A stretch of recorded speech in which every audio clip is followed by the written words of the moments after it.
أعوذ بالله من الشيطان الرجيم. بسم الله الرحمن الرحيم.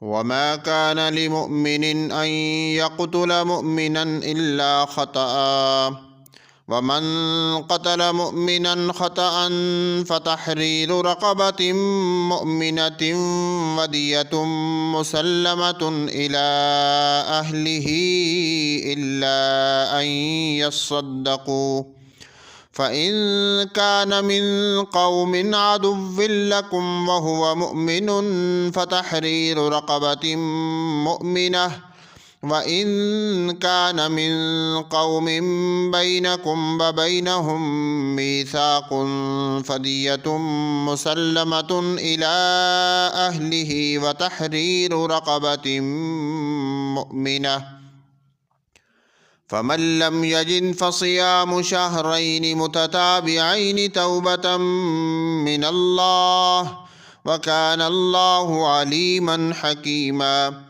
ومن يقتل مؤمنا متعمدا فجزاؤه جهنم خالدا فيها وغضب الله عليه ولعنه وأعد له عذابا عظيما.